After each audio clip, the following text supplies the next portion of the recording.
and it just felt weird to have to go ahead and just spend all that money and just go down to zero. I was like, I was so used you get so used to like grinding every week, and you're just trying to like Khalil Herbert comes to mind. Like he was a pickup when Montgomery went down, and that worked out. So it was just kind of like every week I felt like I was like streaming running backs. Oh yeah, definitely. And this was actually a kind of a good year, I thought, to stream at running back. I mean, I had a little bit more success with it than some years that we've done it. Yeah, there was if you were going to come up with every year, I kind of like to do like an all waiver wire team. This year it might not be as impressive, but if you look at like RB2 collectively, actually RB1 and RB2 would be Elijah Mitchell and Cordero Patterson, but if you put up like a flex collectively, you'd have all these running backs that gave you like 4 weeks, and that was I think it was, you guys are both spot on. It was like a weird year for that. Mm-hmm. Yep, for sure. All right. Well, we've been live for a couple minutes. As soon as Nelson started talking about having anxiety, I was totally relating to that. So I had to go live because I was sitting there doing the same thing. You've got $5, $8, $9, $10, whatever it is in leagues, and you're just like, okay, how can I spend this and get maximum effect? And then you come off of that, and then you come into a week 15 that's just a bloodbath. So, but anyway, we're gonna roll the intro here, and then we'll get into the show for real.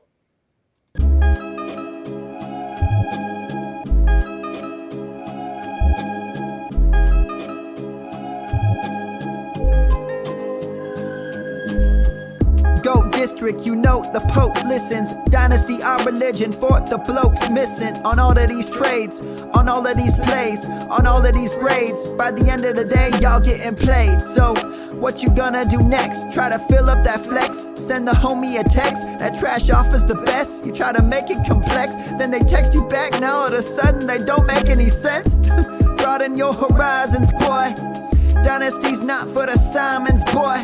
These trades not for consignment, boy. Respect your opponent, y'all some piranhas, boy. This my advice, from me to you. Open up your cute little podcast queue. Search up GOAT District, my dude. Pop it in your ear, man, y'all know what to do. It's the... And I always be traded. And I always be traded. And I always be trading. Y'all try to betray them, but first you gotta bait them. Fish.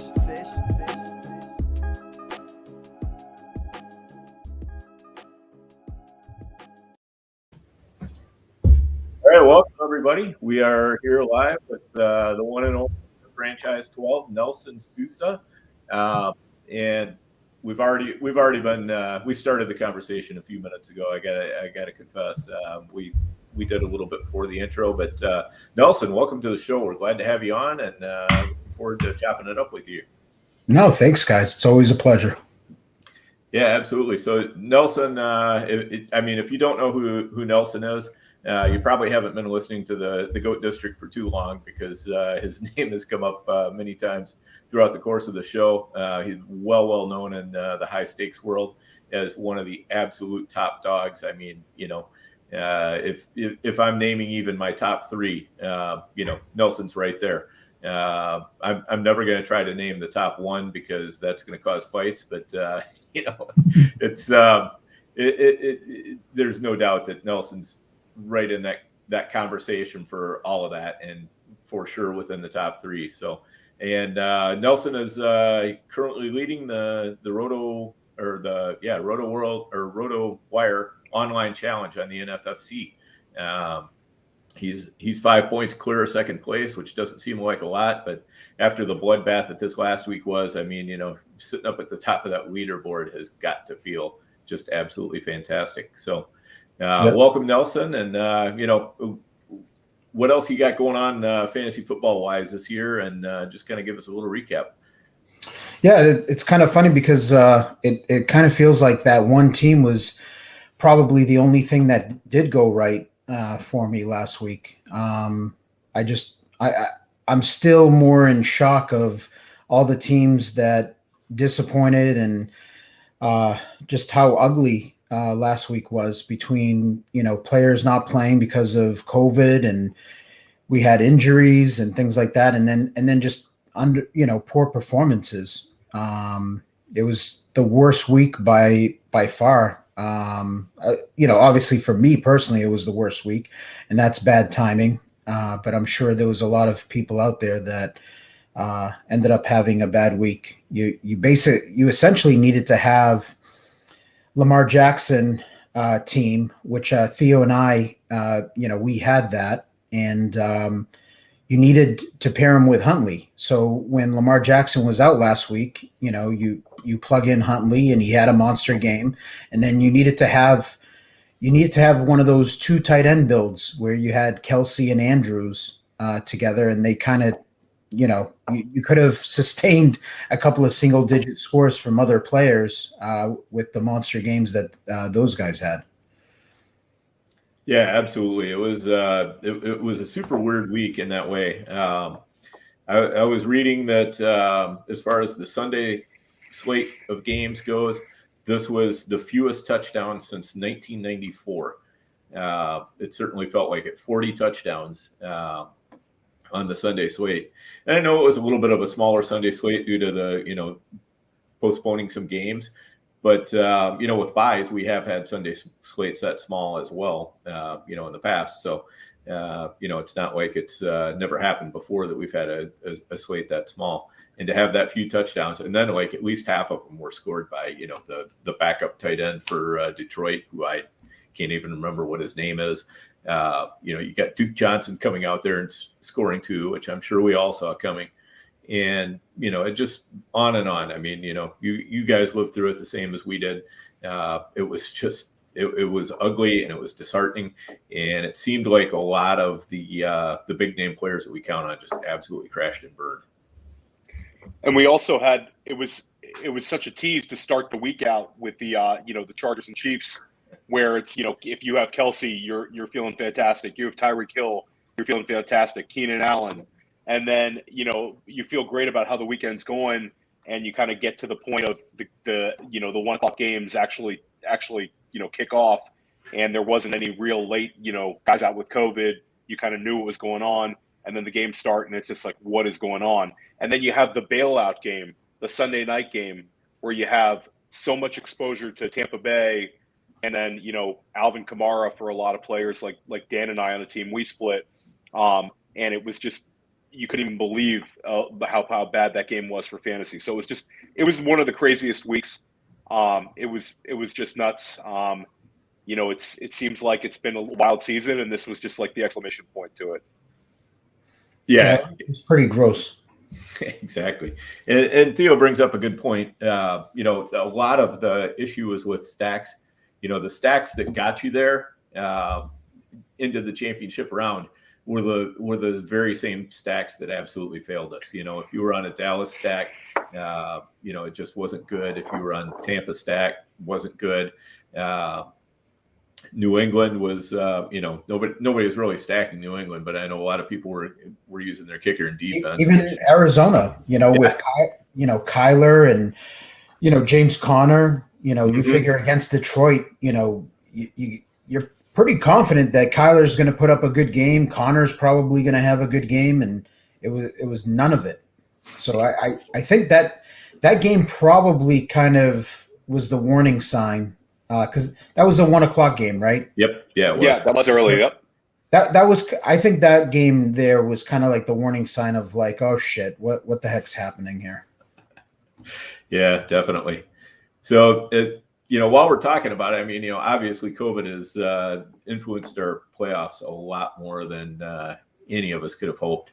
And I think, this is kind of what we all feared last year, and it didn't really ever happen last year. By the time we got to the playoffs, games were back on schedule and everything else. But then this year, it's, I assumed with, so many players vaccinated and everything that, that COVID would have a hard time getting its hold on any one team or anything like that. And that just wasn't the case at all. So, what are you doing, Nelson, with all the COVID issues going on in this playoffs and, injuries and everything else? Are you doing anything different than you were doing during most of the regular season as far as setting your lineups?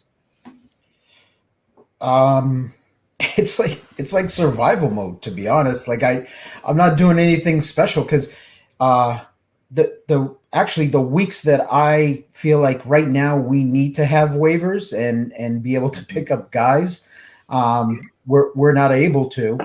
So that stopped last week. So it's like I'm just trying to have healthy bodies on my rosters. I'm hoping and praying that guys don't go on the COVID list. Like, for example, last week, I'm sitting there, I'm like, okay, it looks like, Lockett is out. And then I got news, Waddle was out. Waddle is, of my playoff teams remaining, he's a huge percentage, of those playoff teams. So all of a sudden I'm setting lineups and I'm like, all right, no Lockett, no Waddle. All of a sudden, when you have like main guys that you're counting in your lineup and you're taking out two of them right off the bat at wide receiver, and then you start looking at your bench and you're like, okay, this is not good. Looking at some of the bench options. So the only thing I can offer is like, I did feel like last week, because games were getting pushed back, like the Philly-Washington game and the Seahawks-Rams, I felt, and it just seemed like it was crazy because it seemed like there was a cluster of players, position players that were going on the COVID list every day as the week went on. So it was almost like hurry up and just, if you've got guys like, for example, the Saturday night game, Colts-Patriots, I have Stevenson on quite a few teams. And although it was a tough matchup and I didn't feel great about it, I did like the fact that, Harris was out. I felt like they would stay competitive in that game. New England's got an elite, O-line that Stevenson might be able to grind out a decent game. So I played him over a bunch of players just for the simple fact that I was afraid of, listen, I convinced myself basically like, okay, it's Saturday night. Stevenson, I think on paper is a pretty good play, even though it was a tough defense. And I just convinced myself to just play him over pretty much everybody that I had that were going to play on, Sunday, Monday, Tuesday, because I was looking at it as, let me just get the points out of him because I don't know, what's going to happen. I'm going to wait on a guy and then all of a sudden, he's going to come down with something. Yeah, I think that's a great point. I did kind of the same thing with Mike Williams on Thursday night. I'd look at my lineups, by Thursday it was real easy to see how the week was going. So, and at that point we didn't even know that they were going to be for sure pushing any games back, hoping they would, but we didn't know that. And, I looked at some of my leagues and I'm like, okay, if one more player goes down, if I don't play Mike Williams tonight, I'm going to be, starting some total scrub. So, even though I didn't like Mike Williams as well as, one of the players that I still had on my bench, I was just like, I think I probably better go ahead and start Mike Williams. And it's tough to make moves like that, because you feel like you're doing something that, you would never do in a normal week because it's just suboptimal. And, but all of a sudden you're just like, well, how can I preserve as many points as possible? And, that's one of the ways. We're having to weigh things into our, start sit evaluations that you never ever thought you'd have to weigh into it. I mean, you think back to a normal stressful year where you get this late in the year and you might be between two guys for a flex spot and you go back and forth. And now it's like, let's play the guy with the Thursday game that has a guarantee of actually getting on the field. It's just nuts. I really hope that that this doesn't carry on into next season because it's a ridiculous way to compete for big prizes in fantasy seasons. And you do like to see the the best teams win especially in these contests, and not be a team where maybe this guy had less of his studs go down to COVID than the team behind them. It's kind of an unfortunate thing, but I mean, here we are, and we're trying to do the best we can with it. Yep, absolutely. And as far as this week upcoming, any thoughts on players you're probably going to end up playing? Like anybody from the Thursday game that was kind of an on the fence player that you might end up starting that you might not otherwise start. Probably. Surprisingly, I actually ended up with some of my AJ Brown teams made the playoffs. I'm not sure how that happened, because usually when you lose one of your first first or second round pick for a majority, I mean, he really didn't do anything all year long. And then even when he was in your lineup, I think you got one good week out of him. I think there was more bad weeks than good weeks. So he's probably a guy that I'm now sitting there looking at lineups, trying to decide if I'm going to go ahead and play him. And then I have a lot of Deontay Foreman. So he's another guy that I feel like it's, again, not the greatest matchup, but, he looks pretty good to me out there. He's been getting banged up in the game the last 2 weeks, and, coming off, and then it's like, oh, crap, you don't know if he's going to come back on, and then, ends up having a pretty good game last week.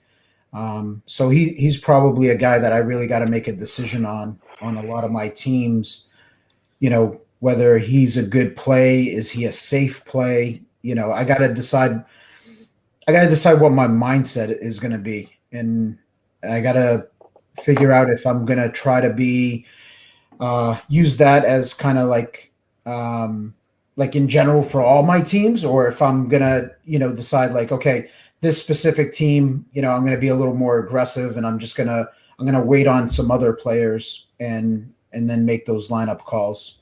I was gradually going through, some of my lineups. I haven't dug in yet to really look at them and see what the matchups look like and everything. But I do know that Foreman was like that one guy that was sticking out that I got to make a decision on for a Thursday player. Yep, makes sense. I don't really have that much Foreman. I've got more Jeff Wilson, and he's a guy I'm kind of having the same dilemma on. Because he really didn't look that good the first couple of weeks he played, but then last week, he started kind of putting it together a little bit. So, there are definitely teams where I'm weak at running back because of injuries or COVID, and I'm looking at him as being a not great option, but I'm not sure, unless I get some good news on a couple other players. I think I might end up having to play him. He's another tricky one, Dan, because Tennessee's actually been playing pretty good against the run lately. So it's tricky because he's going to get a decent workload. He's going to be out there, on Thursday. At least come game time. Right now, knock on wood, we're expecting him to be out there. But yeah, it's kind of weird where our mind, our thought process has shifted. Where we're just kind of like, okay, he's a healthy body, and do I plug him in rather than you're just looking, before, you're looking at, okay, you're choosing between 2 or 3 guys, and it's all about, matchup and who do you think has the most upside. And I think last week kind of scarred us a little bit. Yeah, definitely. Yeah, and I think you kind of had a good point too, Nelson, about just looking at it team specific. Where is the team in the standings? Who's available on that team? And just you have to figure out how to play it team by team. There's no one blanket answer that's going to work for every team. You know, I have a couple teams that are, you know, I hate to say any team is out of it, given the, you know, the wild, you know, way that last week went. It's, you know, even if you're sitting well back, you know, you could have the good week, and then the other teams that had a great week last week could have a bad week. But you know, it's a little bit tougher to see those going. So if you're up near the top, I think those are the ones you really want to concentrate on, and then think about the other ones a little bit more as you have time. I think that's a great call, Dan. You have to prioritize which teams are realistically, you know, are a threat and which ones are not. And I think that's also a big thing for home leaguers as well. I had a question, Nelson. If this is more of a home leaguers that still have, you know, waivers and that sort of thing, how do you handle, you know, a start your studs versus, you know, red hot players that we see every single year? We see some of these guys catch fire. Maybe, you know, how would you, like, you know, weigh out like an Amon-Ra St. Brown, a Gabe Davis, some of these ascending wide receivers that are a little bit hot versus maybe a wide receiver that is, you know, a perceived wide receiver 2 type? Do you start looking for the hotter guys, or do you kind of go back to and look at matchups? I mean, how would you weigh something like that? And I don't really have a good start sit for them against, but, you know, like a Terry McLaurin versus a Gabe Davis versus an Amon-Ra St. Brown, that sort of thing. Yeah, that's a good question, because what I can say is, you know, through the years, I haven't been afraid of being wrong. So, you know, like even, you know, this year at FTN, you know, we're on the Discord chat and we're talking about, you know, before Thursday game and the Sunday games, and, you know, guys are asking lineup questions that, you know, they've got some difficult questions, which, you know, is great because that means they built, you know, quality depth on their bench throughout the year. But I'm not afraid to, you know, start a store brand name versus, you know, the normal guy like McLaurin, for example. Like Amon-Ra St. Brown right now is hot, and I believe in that. I believe that players go through stretches where they're on fire. Like before he got hurt, Elijah Moore was on fire, and he was a guy that you had to like wrap your head around it and have the mindset that, hey, you gotta play this guy over some other players that you normally wouldn't because he is hot. It was the same thing, you know, beginning of the year with Mike Williams. You drafted Mike Williams probably in the 10th round, somewhere around there, and he started off on fire, and you're looking at it and you're like, wait a minute, you know, this is a top 12 wide receiver right now. Like I can't keep just putting him on the bench and you know, watching those 20-point games, you know, out of my lineup. So yeah, I mean, I think it depends on the matchup, but that's definitely something that I consider. I try not to get too cute. Like I believe in, like, you know, start your studs. But there's got to be a valid reason why you're not going to start a guy. You know, I don't like getting, you know, too cute with stuff where it's like, you know, Amon-Ra St. Brown versus, you know, I don't know, like I'm trying to think of like Deontay Johnson. That would be one. Like I feel like that's just getting too cute. You're playing Deontay Johnson. He's getting like whatever it is, like a 30% target share. You know, he's got tremendous upside. He's coming off a bad game, and St. Brown's coming off a great game, but that's the kind of like it's those kind of things that if you start getting cute and like feeling like now that's a conversation that you need to have, you're going to drive yourself crazy, and you're probably going to not have much success throughout the year. Yeah, I think that makes sense, you know, and a lot of it kind of depends on how that, you know, that better player, you know, the player that you drafted higher, however you want to put it, how they've been playing of late. Like, you know, for me, Deontay Johnson versus Amon-Ra St. Brown isn't really much of a a difficult call, for the same reason. It's just, you got to, Deontay Johnson's been working all year basically. But then you look at somebody like Amari Cooper, and now all of a sudden in my mind, I'm starting to think a little bit more because, he just hasn't, Dallas has not been doing well of late. His last 5-6 games, he's had one decent game.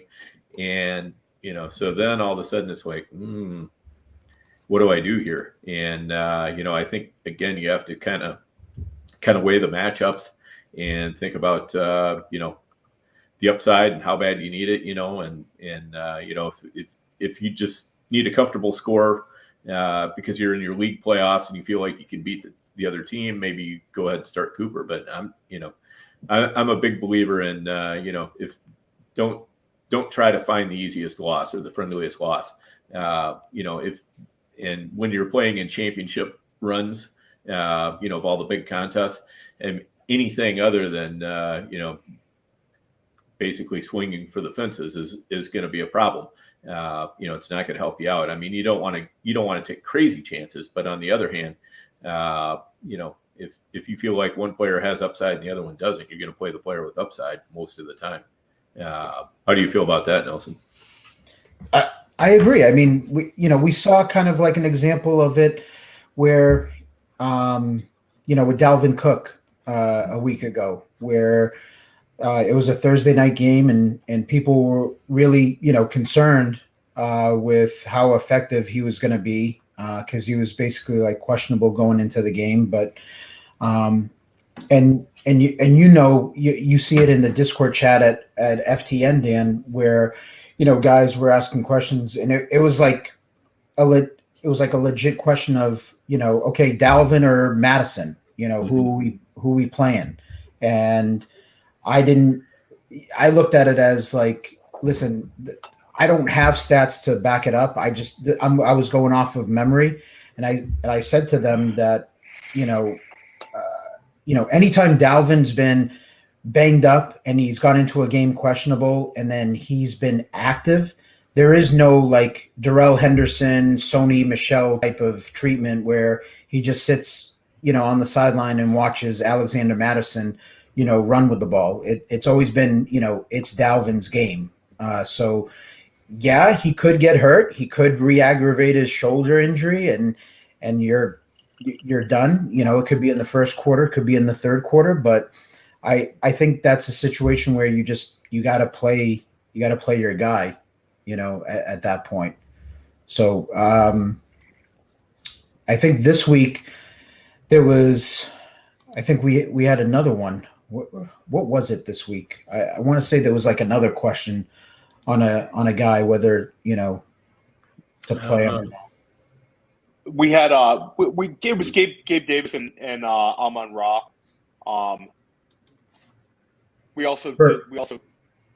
You're saying for this week coming up, like that question. I was talking like as far as like a top player, versus like a top player struggling, like Amari Cooper, for example. It was last week was Eckler, again, Thursday night game, and it was a guy, coming in questionable. There was even, a report out there that said that Eckler was going to see limited snaps, which he was, he did. But that was like another situation where I don't know if there's anything you can do other than just off of feel. So I looked at it as like I played Eckler 100%. So where I had him, I rode him all year. He was active. I knew he was going to be limited. I knew he wasn't 100%, but I'm like, damn, I'm not going to pull a Dalvin and, play Madison or place, someone else and watch, Eckler, run for 100 yards and 2 touchdowns. And I'm going to be sitting there crying on Thursday night. I'm just going to play him. So, and he ended up, he probably could have ended up with a bigger game actually, based on his usage. Cause I questioned, Staley not using him around the goal line. I felt like if there was anything, it was going to be a lot of third down and it was going to be, once they got in the red zone, it was going to be him, and he's not off the field.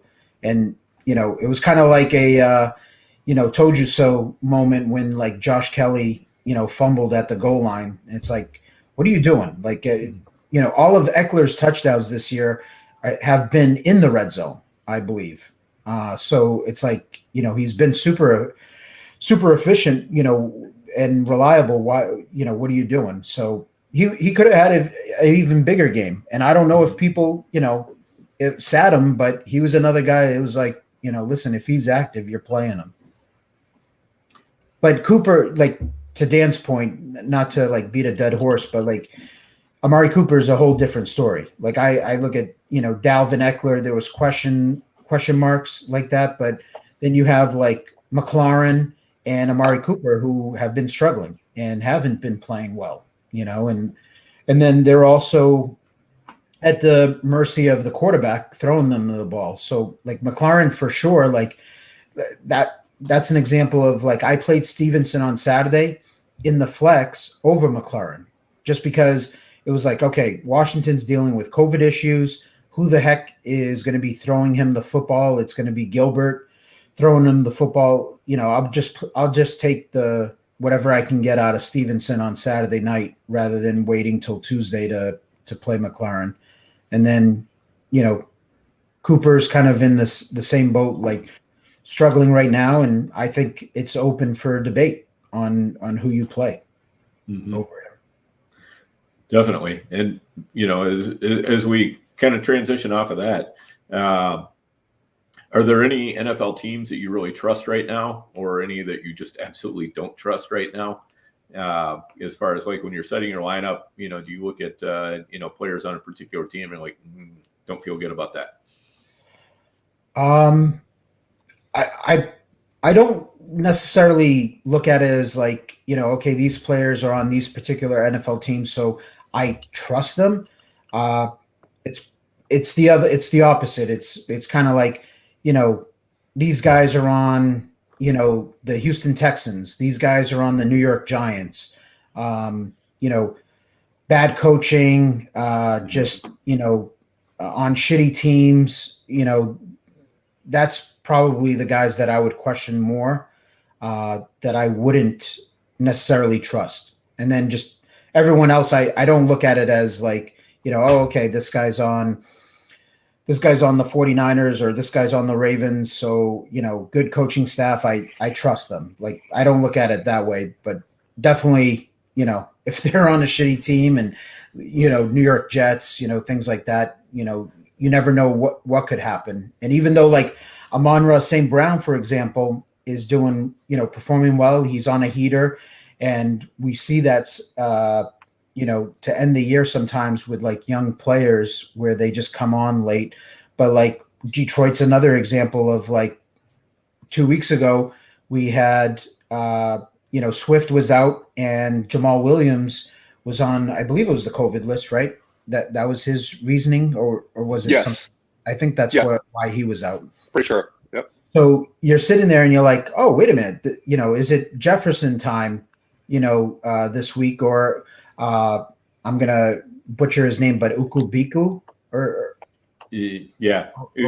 Yeah. I know who you're talking about. Igwebike or something. Yeah. We'll call him Godwin. Godwin. Let's call him Godwin. So, so you're sitting there and you're like picking those guys up because you're like, all right, I'm going to play one of those. And they call up from the practice squad, Craig Reynolds, and he gets all the run. So like, that's an example of like a situation where it's like, you can't trust like the coaching staff, on teams that are, in the cellar, they're not playing for a playoff spot, and they're getting a look at other players and guys like that. So, that would be my example of situations where you don't trust necessarily the team that the player's on. I think that's a great point by Nelson. I think you see people making that mistake a lot where they're just chasing volume in a bad situation, and they think that they've kind of got the situation figured out. But there's always so many question marks with the usage. A lot of these teams that maybe have nothing to play for might want to get a look at a particular guy I mean, it's kind of a dangerous game to try to predict these extremely crappy teams this time of year. It's like this Jacksonville versus Jets game is such a weird game, and it's just a hard game to predict a lot of stuff. And I don't want to see people trying to like use defenses and all that kind of stuff. I think it's better just to kind of stay away from these situations whenever you get an opportunity to. Yeah, unless you've heard something, specific, like the team wants to get a better look at, player X or player Y, and you think they actually have a decent chance. This would be unlike Jake Fromm with the Giants. Even though we know the Giants wants to get a good look at him, I'm fine with the Giants getting a good look at him, but I don't want to look at him on my fantasy team. Certainly not my starting lineup, and I probably don't want to look at any of his receivers either. So, those are all good points. And I think, kind of what I pulled out of what Nelson was saying is, we know who we don't trust, and who we do trust is going to, you eliminate all the ones you don't trust, and then look at the teams, that are left, and then figure out who you trust the most, or the players you trust the most, from those that you haven't already just said, no, I'm not touching this. Is that fair to say? Yeah, for sure. What are your biggest lessons learned? Nelson, comes out with his fades list before the season. He's grinding hard. He's a very well prepared player. And he always seems to have a really good plan anytime you're in a draft against him, or, for me, I got a chance to draft with Nelson this year on a couple of teams. What were your main lessons this year? Maybe some guys, you could touch on some of the real hits, like the Taylors, Ecklers, Cups, Debos. What are your big lessons, from maybe your preparation and then your takeaways with how it all turned out? Probably, lessons learned, like every year, there's always a couple of particular guys that stick out that, I get wrong. And then I try to, usually I don't necessarily worry about it, during the season. It's kind of like you're aware of it, it happened, like, okay, this player sucks and I was wrong, but I probably focus more on that after the season's over. So after the fantasy season's over, I usually take like a week to decompress, start watching, NFL playoff games, and then I'll go back into our leagues and start looking. I go through all the draft boards and I pull up my rankings. So I have like a cheat sheet that's how I draft, and I look at how I ranked guys. I don't necessarily, like, my cheat sheet is a little bit of a mix of ADP and how I feel where a guy should be ranked. So I do have some like aggressive, rankings sometimes. So I'll take a look at that and then try to figure out and diagnose like what went wrong and then what went right. And I'd probably say, like, for the most part, I think like the way I built my teams, I thought was like a good way to build it. A lot of my teams were just, it was kind of like it was hanging your hat on one running back, whether you call it a modified zero running back strategy or an anchor running back strategy. I'm not sure, but it was probably a running back in the first 2 rounds, and then 4 straight wide receivers, maybe a quarterback mixed in there. And then I would hammer, run it my RB2 and and hammer all the handcuff running backs. And that's kind of how I played it this year. It was a lot of like streaming my RB2. So like I was hoping, hang my hat on Taylor, Dalvin, Eckler, Najee Harris,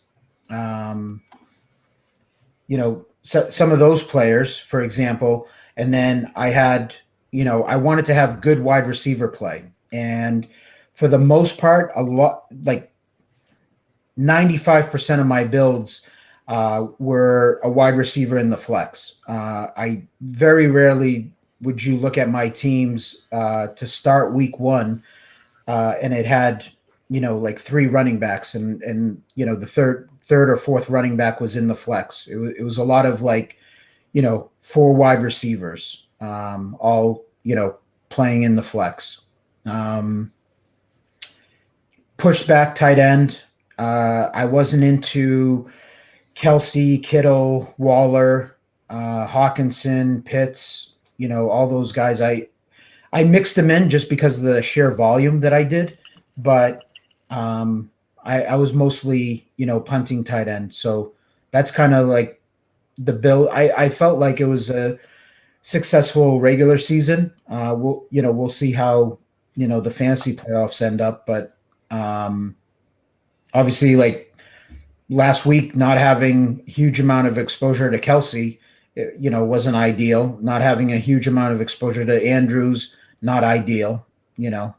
So those situations come up, and that's probably another thing that I might look at to end the season. Not something that I'm concentrating on right now, but I might look at that and see okay, what were the winning lineups? Who won the big, the top prizes in these tournaments, and what did their build look like? And taking that into account might change a little bit of my strategy for 2022 on, okay, well, you never know who's going to get hot in that 3-week sprint. So maybe I need to mix in, a few of these other players, even though that doesn't kind of fit my lineup build of how I was doing it. That makes sense. And, do you mind if I go through your fade wide receivers from this year's fade list? Yeah. Because, Go for it. Remind me how bad I did. Okay.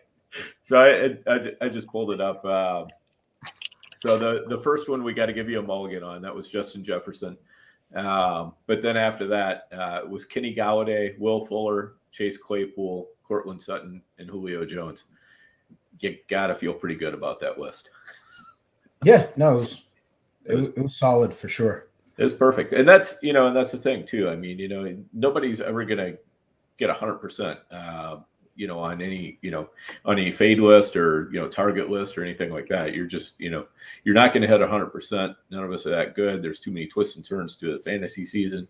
But I mean, if you can bat, over 75% either way, I think that says something right there. So that was a nice job on that fade list. And if you're wondering what you ought to do next year, I mean, subscribing to Nelson's service. Are you going to be with FTN again, you think, next year? Yeah. Okay. Definitely be there. Okay, excellent. Definitely well worthwhile. I know I've subscribed to it. Really enjoy the Discord, where it's a kind of a good chance to chat with other high stakes players and pick Nelson's brain straight up on different situations that your team might be facing, and you learn as much from just kind of listening in, I guess, a little bit to what some of the other players are doing. Sometimes just kind of reading through that help crystallize some things in my head. So it's a nice perk. So not only do you get Nelson's fade list and his target list, but you also get kind of a lot of one-on-one interaction where you can see how he's handling the season as it unfolds. So definitely well worthwhile. And not just even, myself, but if you sign up for the whole package, we have at FTN, there's like some really sharp guys. Yep. Like Jeff Ratcliffe right now, I believe is number 1 with his fantasy rankings on the season. So like his rankings have been money. And that was kind of, as the season was going along, that's what I was telling the guys that, in the Discord chat is, hey guys, instead of, asking me, it's not me being lazy or not wanting to answer the questions, but go look at Jeff's, rankings and have that be your tiebreaker. And then if you feel like, hey, there's a guy listed at number 16 and another guy listed at number 19, and I feel like this is close. Like, do you have a tiebreaker, Nelson? That's one thing, but definitely, taking advantage of that, because I mean, if he's been number one all year, why not, utilize his rankings and, just all the content that's on there. There's so much information, as far as like utilization and different things that you pick up on, because these guys, are doing their homework and digging deep. So you've got so much information at your fingertips that it's definitely worthwhile. Yeah, I'll co-sign that. I also subscribe, and FTN we highly recommend to any Go District listeners. It'll help you win pretty much any league. And they also have good stuff for baseball with baseball upcoming. Hopefully we have a baseball season, but it's a baseball upcoming as well. So we highly recommend an FTN subscription. Yep, absolutely. A lot of good contributors there. So very worthwhile. Any changes you think to your league mixtures next year, Nelson? Like, are you going to go heavier on any contests, or do more best ball or less best ball, or anything like that? What are your thoughts as you're heading into 2022? I haven't given it too much thought yet, but I'd probably say that I liked what I did this year. I'm a little, I'm a little tired from, the fab and the waiver wire process, because it's pretty extensive. And when you've got, over 150 teams, it turns into a full-time job every week. Especially, I never take, a week off. It's even though there's some weeks, I've got a family, I've got two boys, they're involved in sports. So, you got life, where you gotta, manage that and find and make sure that you're putting in the time, with your family. But it's like, so there's been probably a couple of weeks where it's like, oh man, I'd like to just, take a break and kind of, coast or kind of cheat this week. But, then the anxiety kicks in where it's like, no, I can't do that. Like, I'm missing out on something. Like, I can't do that. I got to make my teams better. I got to get rid of, like, I've got, two trash guys at the end of my bench that don't even belong on my roster. I got to get rid of them. I got to put I got to build the bid group, long enough so that I make sure I get rid of them. Cause there's been weeks throughout the season where there's like nothing really to pick up, and I'm just spending money for the sake of spending money basically on a player. So, I just go like $5 across the board because I'm just not feeling it with anyone, but I want to build it deep enough because I'm like, I know this player is going to go for over $100 and I want no part of that. So I know I'm not getting him, but I might as well put him in for $5, keep everybody honest in the league. And then, you got to build it long enough where, come Wednesday night, you're looking, you're like, shit, I didn't get rid of this guy and he's out for the season or whatever. So I'd probably say that right now, like I like the amount of teams that I did. Maybe some more isolated high stakes leagues. I might be interested in doing, and maybe cut back, on a couple of main events or online championships or something like that. Just I haven't really, that's just kind of off the top of my head. I haven't really given it much thought. Okay. Yeah, I think that makes sense. And one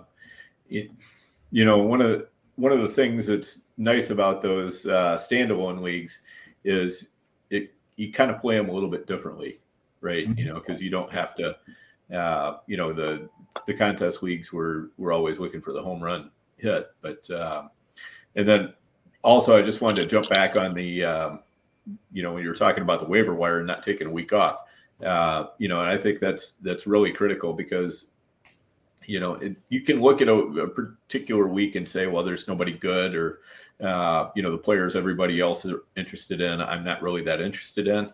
And it's real easy to say, yeah, I'm just going to, take the week off.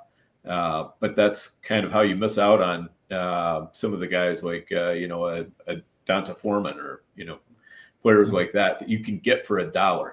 And, picking up those players for $1 is, to me, a lot more, the players I can pick up for $1 end up mattering a lot more than sometimes the players I can pick up for $500 or $600. Yeah.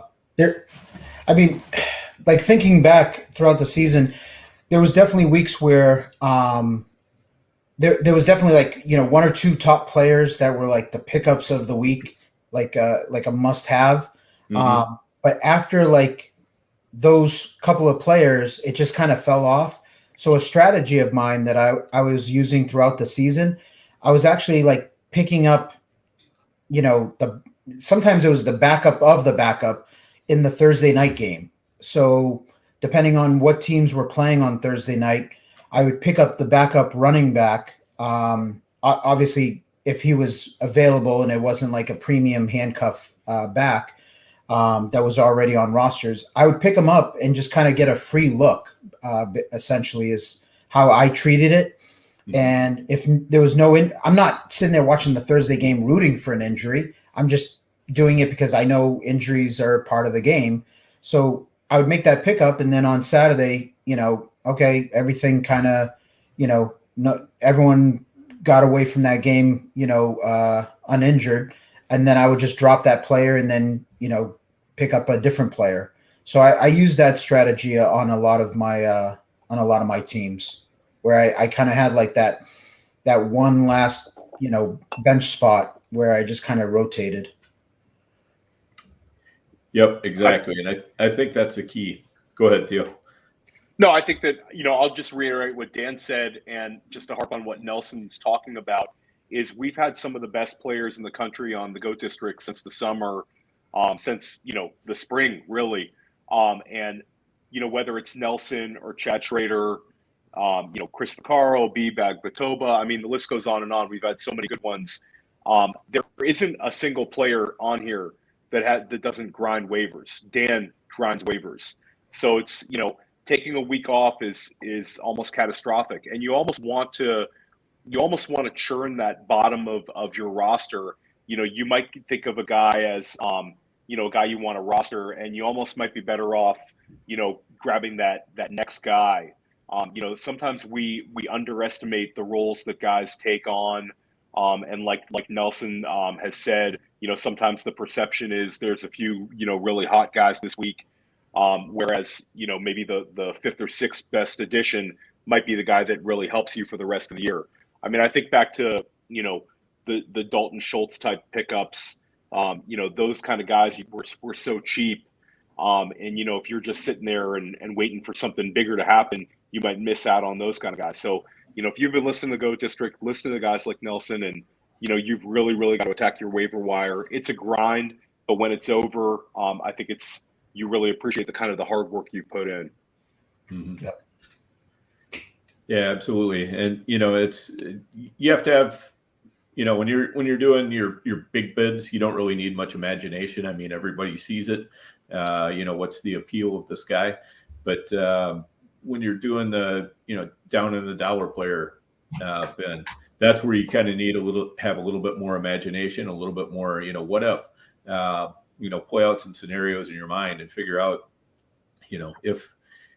if things break a certain way, how would that benefit, who would that benefit, and are they available?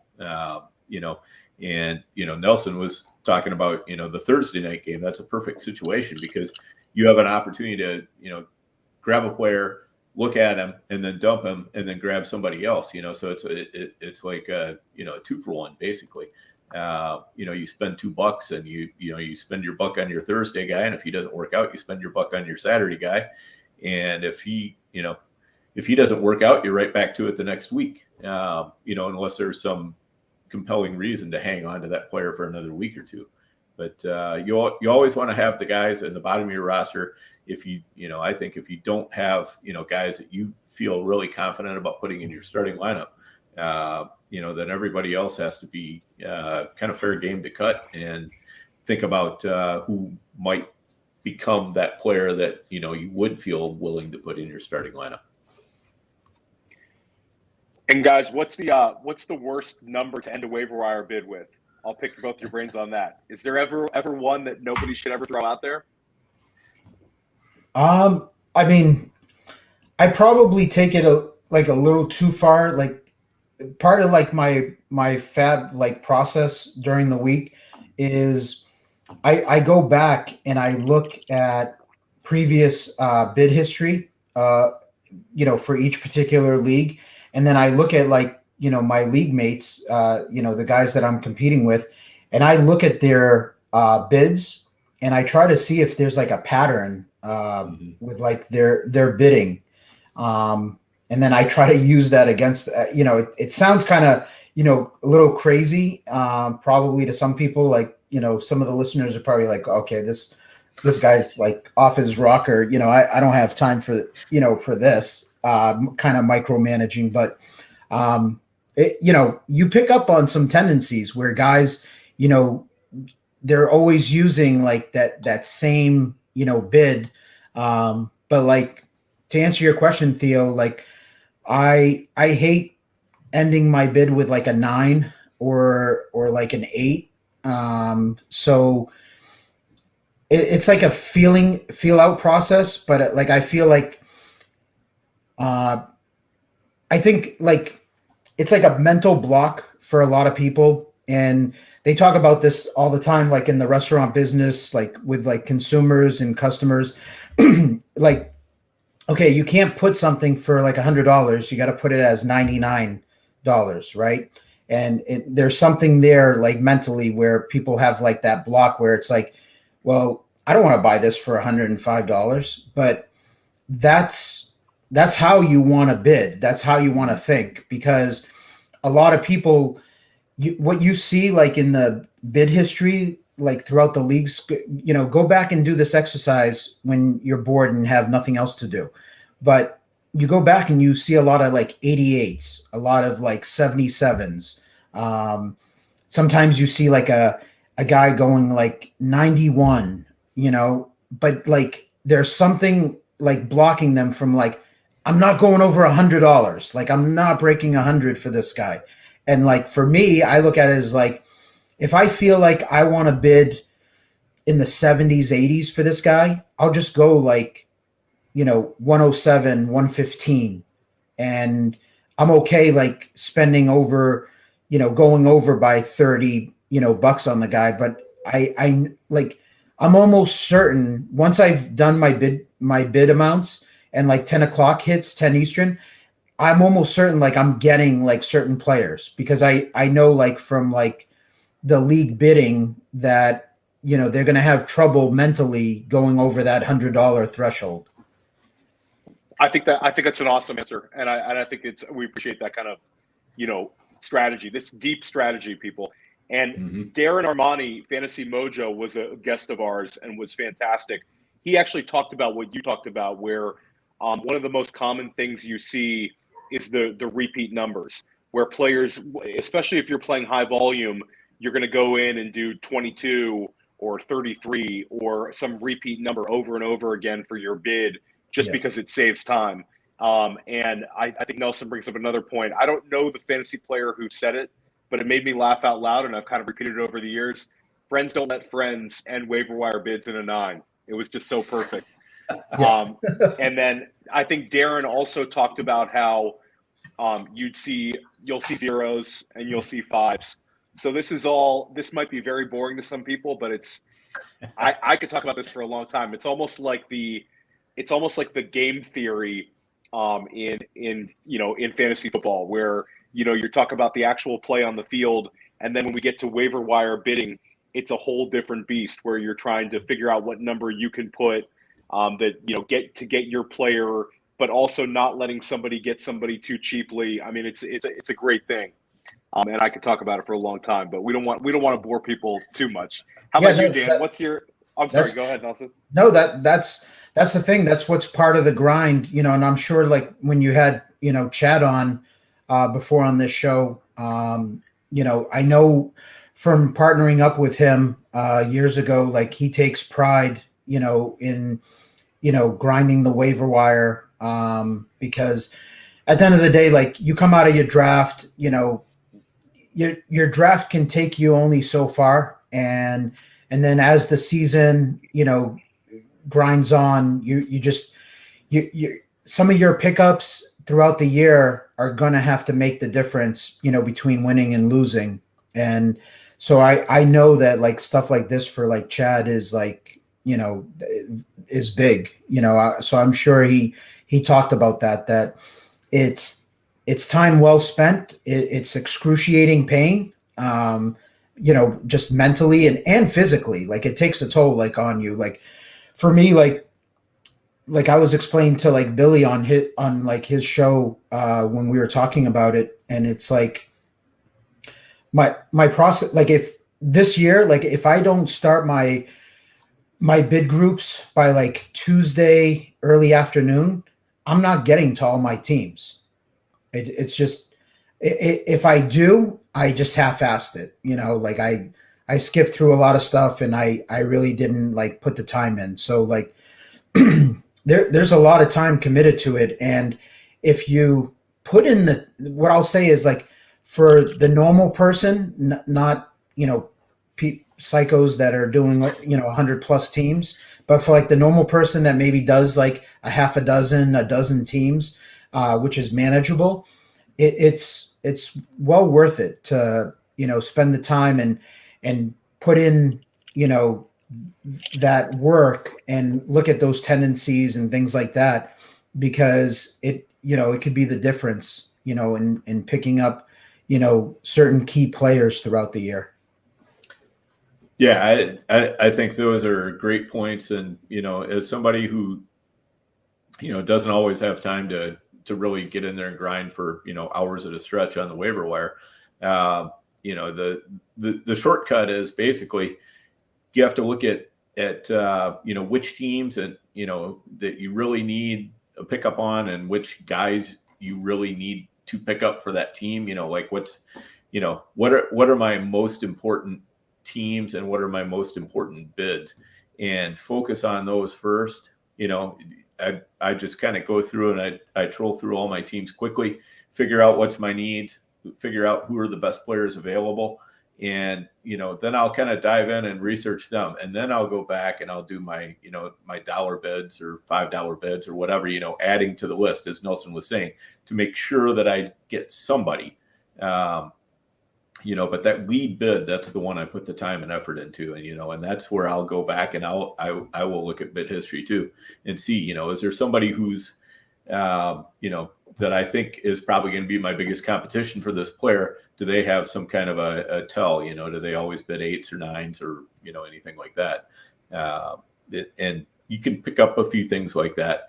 And I think also Nelson talking about, going over those mental hurdles, the $100 hurdle or $200 hurdle or whatever it happens to be, that's sound advice too, because you know what, if you get the player that really helps out your team, you're not going to care if you overpaid by 30 or 40 bucks.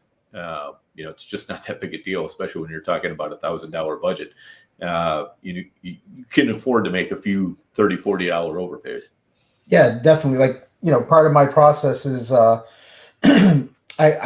listen like to the fantasy radio.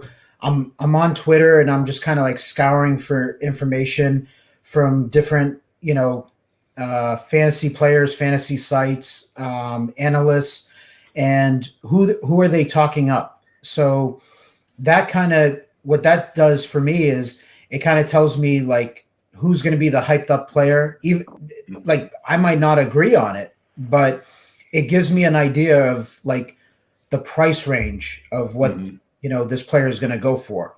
And then like listening to like on like Sirius XM radio, and listening to the various shows, in the morning or in the afternoon, who are they talking about? Like,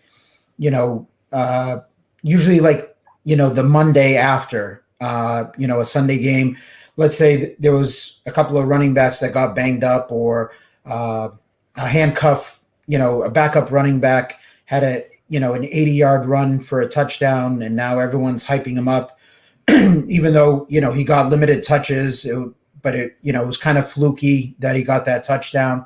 How much is he going to go for? So all that information, and then, being on Twitter, like that helps me of like, okay, you know what? Everyone is going to be on this X player, and these couple of guys that I'm really interested on are going to fly under the radar. So, that's another thing that's kind of like part of my process is it's kind of like the stock market. It's like stocks, like where, you get people hyping up, certain stocks. So like they're going to go high and you're like, okay, that's fine. Like keep buying it. I'm going to go with these under the radar players. Yeah, I think that makes a lot of sense because, there's certain situations where you can just tell that there's going to be a player it's going to draw a lot of bids, and everybody's going to be putting their effort into trying to get that player, but there's an under the radar player that you really like that's, you think maybe even better, like the classic one this year would be Adrian Peterson and Donta Foreman. Yep. Yeah, I mean, I don't want to sound like a know-it-all. It's going to come off that way, but like that was something like, and Dan, you can attest to it from the Discord chat. And then looking at, kind of like my Fab notebook, I listed Adrian Peterson. I'm like, I'm listing him here, and the price he's going to go for, he's not worth it because he's washed up. And I was warning people, that that's not the guy that we should be going after. We should be going after Foreman, who, at least he's got a little bit of juice and everything, and we'll see how it works out. But, that's what happens is like the mindset was like, well, they went out and got him after Henry went down, this veteran guy. So obviously they're going to run with him. But sometimes you just got to take a step back and not really, you can't follow the masses, or kind of like that, that big group think, thought process, with things like that. Sometimes you got to be kind of outside the box and think on your own and try to think logically, like, all right, Adrian Peterson is going to go for, $300 or something like that. I can't remember exactly what he went for that week, but once you get him on your team, like, what are you expecting? Like, what do you think you're going to get for production, out of him? And then that's where you're like, you know what, that $300 is better saved, and let me spend $25 on Foreman and make sure I secure him. And then, let's wait a couple of weeks and see what happens. Yep, absolutely. I think super important. And for all of you out there listening, if this is your first time listening to the GOAT District, or if you haven't done it yet, make sure you hit that like button, hit the subscribe button. Both of those help us out immensely. So if you're liking what you're hearing and you haven't done that yet, please go ahead and do that.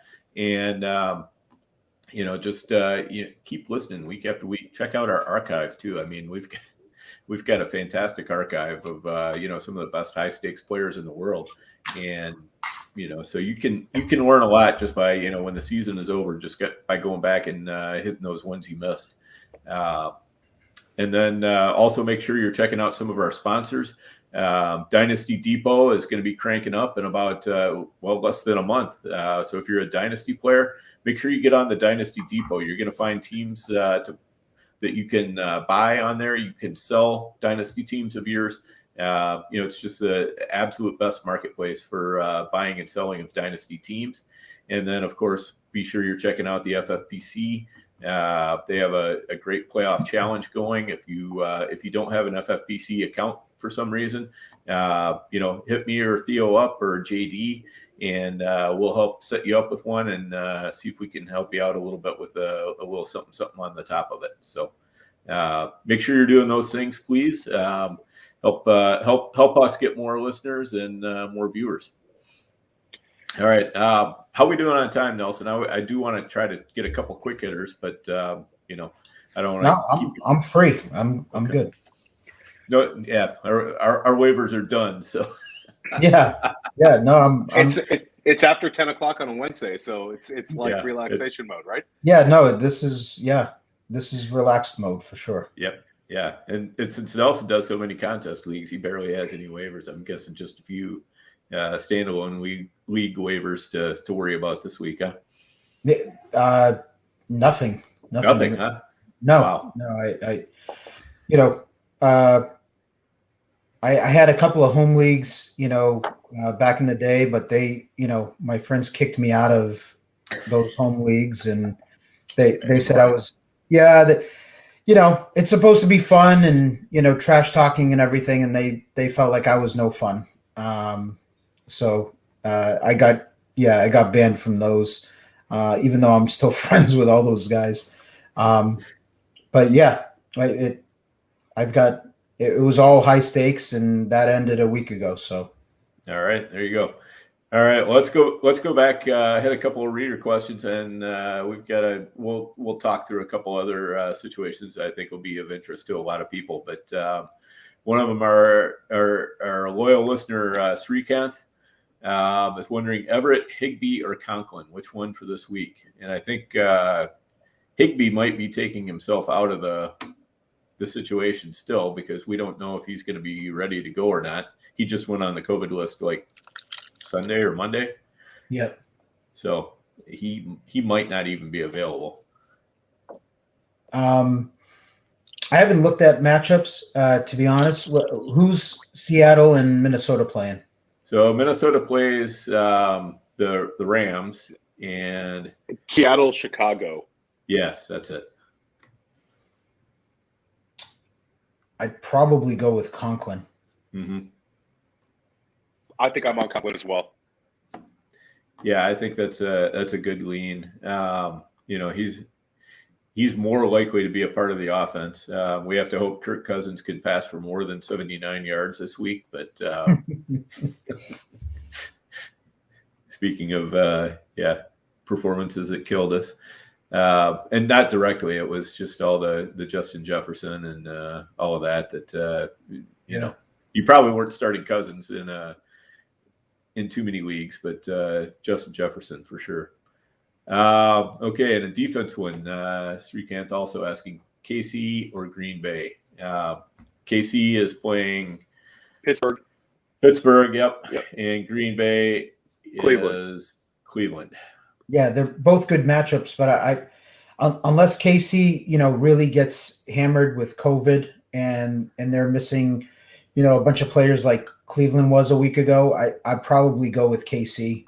I just think that Ben Roethlisberger just does not look good when he's out there throwing the ball. The offensive line is not that great. Kansas City's defense is playing really well. Like the last 5 weeks. So I'd probably go with them. My thought process would be that Kansas City is probably going to be playing from ahead. I'm assuming what's the line there? It's probably Kansas City favored by, -5, -6. I'm not sure. But we'll check that. And Srikanth also wants to say Nelson, he drafted Kylan Hill and Amon-Ra St. Brown because he retired before the season. And Kylan Hill didn't work out, but it might have if he hadn't gotten injured himself. But Amon-Ra St. Brown, that was one. If you managed to hold on to him long enough, he was definitely well worth it coming down the stretch here. Yeah, Kylan Hill, unfortunately, it didn't look like he was going to get an opportunity anyway, even though, Aaron Jones got banged up there for a couple of weeks. Dylan was always going to be part of the plan, so that didn't work out. But, yeah, Amon-Ra St. Brown was definitely a guy that I was high on in the preseason, and that happens. That's no fault of anybody. Amon-Ra St. Brown with the Lions all year long was unplayable. They were just they were rotating all those wide receivers. It was maddening. You couldn't play any of them, any of those guys. Every week it was like Khalif Raymond. Then it was, I'm trying to think of like some of the guys that they had on that roster. But it just felt like it was like every week there was like somebody new that was, putting up a decent game. And then you had like Josh Reynolds, and now Amon-Ra St. Brown is coming on. So that happens. Like, you drop guys because they're just not getting the opportunity. Yeah. And on that note, I mean, that's a nice tip too for anybody who's, looking at waivers. If you've got a tight end that's important to the team and is heavily involved in the offense, and that tight end goes out, just do yourself a favor, go out and find the slot receiver for that team, see if they're available, and just pick them up. Because usually the tight ends kind of tend to work the same area of the field as the slot receivers do. They work them different ways, but it's still kind of that underneath stuff and intermediate range targets, things like that. And we saw it with Hunter Renfrow coming on all of a sudden when Darren Waller goes out. We saw it again with Hawkinson and Amon-Ra St. Brown. So there's some good situations there. Just keep your eyes open for those. And then gotta ask Joey's question of Theo. Theo, is an advantage working the wire when you're doing the waiver wire article? So I'll say that yes, in a way, because I have to kind of look at the entire picture and maybe get into it. I think last year, my article I was writing last year, I'd have to go a little bit deeper, where it was maybe more like what Nelson's writing about. So my article will have some guys that are good and available for us in the high stakes leagues, where some of the guys I might be writing up are for maybe 16 team leaguers, where Nelson's writing an article where a lot of these guys are in the establish the run or player profiler, Roto World. Some of those guys that are getting written about, Nelson might not have to write even think about it all, because he's writing for a high stakes crowd. So for me, I'd say yes, because it's all about as much preparation. And then the only negative is it could be time I was doing for my own fab bids. So it's kind of like Monday's a big grind because I'm writing an article. I try to get it done during Monday Night Football so I don't miss anybody. And then I'm pretty much doing waivers, all Monday and Tuesday. So it has its advantages and its disadvantages. How about you, Nelson? Do you think it helps your process writing it out, or does it kind of detract maybe a little bit from your grind when you're putting in your bids?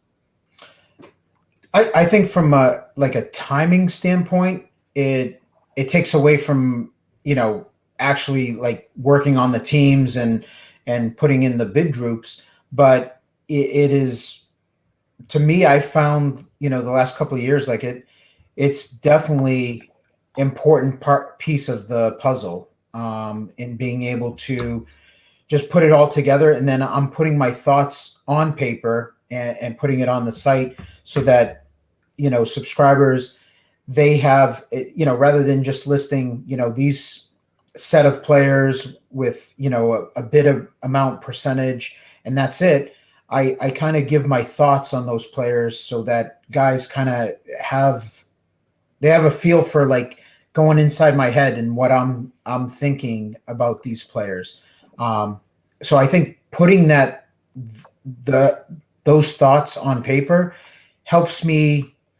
It kind of keeps me in check. I'd probably say because like it keeps me from trying to figure out the right wording, but like it allows me to like process. It takes a time but it allows me to kind of process things a little bit. Whereas if I wasn't doing content and I was just that was it. I was a high stakes player managing my own teams and that's it. I would be, I would get right to it and just start going through and putting, bid groups together. But I think that feel out process and that thought process and putting it on paper, I think helps. Yeah. I think that makes sense. We've had a couple questions on AJ Brown. I know you briefly talked about him earlier in the show, but what's your confidence level in AJB if he plays? Yeah. I've gone through my teams. Like I have like 10 teams that made it that has AJ Brown on it. So just going through them,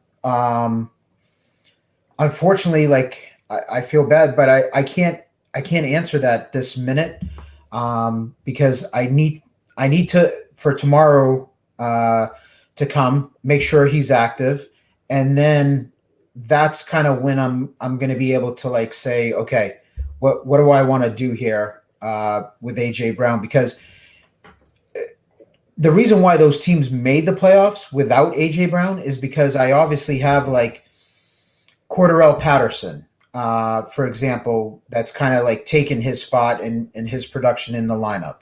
I might have like Amon-Ra St. Brown. So I might have like some pretty good options, and then it becomes, okay, what am I going to do here? Like Jalen Waddle might be a guy that was like a core guy that AJ Brown was a bust for me, but Waddle has kind of taken on that production. So that's kind of like the decision I have to make. Just, running through those teams, I know those are the lineup calls, and I like mentally, like I haven't really like process it in my mind just yet. So I know it's a little bit of a cop out, but like, just trying to be fair. Like I haven't given it as enough thought yet. I think that was a great question by Evan. Sorry to interrupt you, Dan, because we have that on the show sheet as well. Go ahead, Dan. Yeah, no, I was just gonna say I find it refreshing when when people say, you know what, I don't know yet, I haven't thought about it enough. It'd be nice if a lot of Twitter was that way, but Yeah, I try. I try not to give a half-ass answer. If I know, like in my mind, like okay, I haven't gone through the exercise yet to do it. Like, why am I going to give them some half-ass answer that I'm not even sure? And then I go through my teams, and then I tell them, yeah, play AJ Brown, and then I go through my teams tomorrow, and I'm like, oh no, I'm not playing AJ Brown anywhere. Yeah. And this is another hidden advantage of subscribing to the FTN and getting on that Discord, because, as you're just kind of following through the Discord, one of the things that you can really tell is, like Nelson, when you're confident in a player, it's very obvious because, it just shows through, because you'll answer multiple questions, that are involving that player in some way or another. And, it's just real easy to see when you have a lot of confidence in that particular player. And then, with some of the other players where it's a little bit more nuanced, you might get asked, player X or player Z, player X or player B, player X or player D, player X or player F, and so you get to see kind of where, how are you, where are you slotting that player, versus several other players, better than these three, not as good as those two, whatever the case might be. But when you're trying to figure out how to make better lineup decisions, which, I think honestly, we all struggle with from time to time, just having somebody that you can bounce things off of, or just kind of see, what the thought process is a little bit more in detail definitely helps out. Yeah, for sure. You bring up a good point, Dan. Like for me, like when I'm making like those lineup decisions, I'm going off of, at that point, and that's why I say like, hit me up over the weekend, don't hit me on a Tuesday or Wednesday, because like my brain is like in fab mode, it's like a light switch. Like it's fab mode until like 10 o'clock, on Wednesday night. And then I start my process of, okay, what are the lineup calls here? And then as I'm going through my teams, and let's say I'm inserting like, the kicker I just picked up on Wednesday night, and looking at whatever players I acquired, and I'm setting my lineup. I start now getting a feel for, okay, let's look up matchups. This wide receiver is going up against, the Chargers defense. They've been stingy, but X receivers going up against, Vikings pass defense, for example. I think they're like last in the league, for wide receivers. So like that would be like an example where I'm like, all right, I'm starting to feel this guy, and then I start getting a better feel for it. And that's why I tell guys, like, you're asking me on like a Wednesday, like you got to ask me, you got to wait till like Saturday night. And then that's when I can like really kind of pinpoint things. And then even sometimes, Dan, like there's certain guys, like it's a call between three players. And I'm like, I don't have a strong conviction on any particular player. Like I could see all three, I could see one outdoing the other very easily. And it's kind of like, a pick 'em, basically at that point. But definitely there's times where you'll know, like if I've got a strong conviction on a player that I want to play, and even though I've got like high exposure to him on all my teams, he'll go in the lineup, across the board, like an example was like during the season would probably be like Dearness Johnson, for example, was like a guy that kind of picked him up. It was kind of like a pickup when Hunt went down, and I want to say it was like Saturday. I decided to pick him up on a bunch of teams, even though Chubb was healthy and obviously he was going to get most of the workload and everything. But he was a guy that like it ended up working out, and then it was kind of like the question of, okay, do you trust Dearness Johnson? Like, who the hell is Dearness Johnson? Because now Chubb is out and Hunt's out, but like felt really confident, that he was the right play. I'm trying to remember the defense that they were going against. I want to say it was the Broncos. Was it the Broncos? They were playing on a Thursday night game. It like I vaguely remember it, just because it was a Thursday night. I remember that. I can't remember who the defense was. It was a Thursday night, and I want to say like the Broncos at that time on defense, they were dealing with like, I don't know if they were dealing with some type of injury, but like they were putting in like half-ass effort at the time, and I just remember like I'm like, you know what, he's going in all my lineups. Like I've got him on like 70 plus teams. It was like that's when it like gets scary, right? When you've got like 150 teams and you've got this one guy that becomes like your mind becomes an auto start. So you've got him in like 50% of your lineups, and you're like, oh shit, like a lot could go wrong here. Mm-hmm. It was Denver, and just to give you the stat line, that game, just so we can all remember, a game that helped us all out, was 146 rushing and a touchdown, and he caught 2 passes for 22 yards. It was just like a magical start to the week. A fantastic game for the Dearness Johnson game.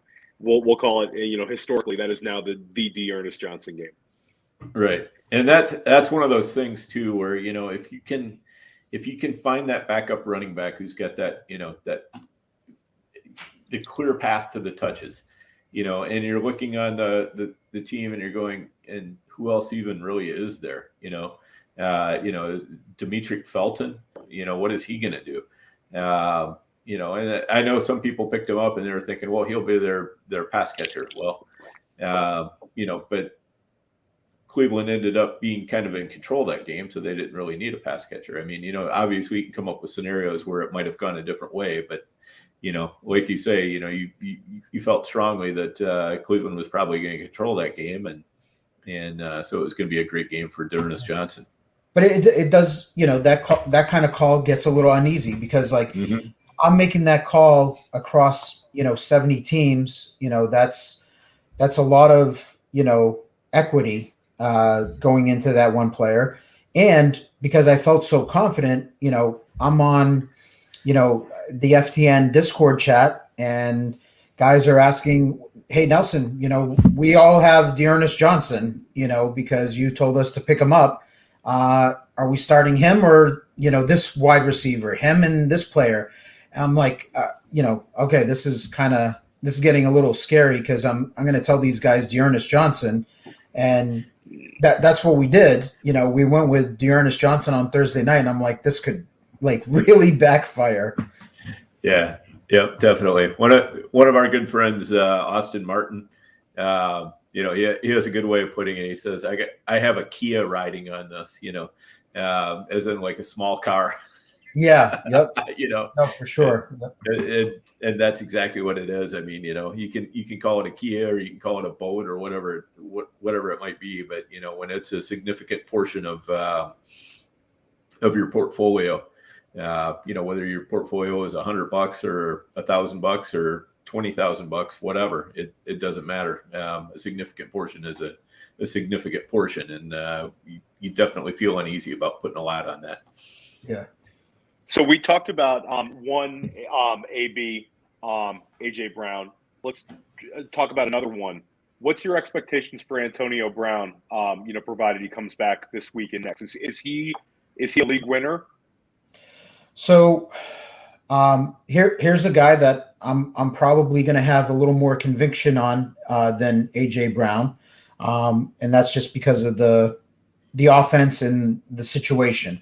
So I own a lot of Antonio Brown because of my Tampa stacks, and I'm minus Godwin and most likely Evans this week.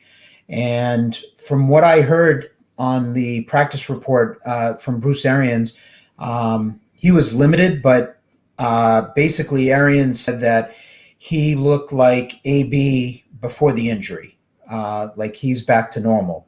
And so I'm looking at it as AB is going in all my lineups. And again, it's just a different situation where I'm looking at it. Tampa just lost two monster, targets, hogs in Godwin and Evans. And you got to figure those targets now. Like I was joking around with Austin and Dave Hubbard. I was joking around with them and saying how AB, I would probably put the over under of 15 targets, this upcoming week, because I mean, it's him and Gronk. And then losing Fournette, Ronald Jones, I think Jones is going to be just fine. I think when he's had an opportunity, he looks explosive in those limited opportunities. So I think he'll be fine. But I definitely think, Brady does not trust Ronald Jones in the passing game. He's got stone hands. So, Lenny was getting, a huge amount of volume on those checkdowns. So I think what's going to happen the next 2 weeks is that Brady is going to be, it's going to be short passing game. And I just think that AB is going to get peppered with targets. So league winner, it's kind of a little bit of the get on the hype train. But I'm probably going with you, Theo, on that I feel like it's definitely a potential league winner just because of the missing players on offense and then what he's coming into. And he was already, a favorite target of Brady's. So I don't think it's this is not like a Tyler Johnson or Brashard Perryman type of situation where it's oh, okay, these are the next guys in line. AB coming in, he's going to be a target monster. Yeah, Yep. You also have to like the schedule and the fact that the Bucs are coming off of. I know these things are, it's a little more feel, but the fact that the Bucs struggled so mightily against their rival, and now they have a chance to get right against Carolina and the Jets, and you get AB coming back into the fold. It's almost like a perfect storm situation for Antonio Brown. I'm actually really excited to see, how he finishes What's your expectations, Dan, in that situation? I mean, it's rare you see Tom Brady have 2 bad games in a row. So, that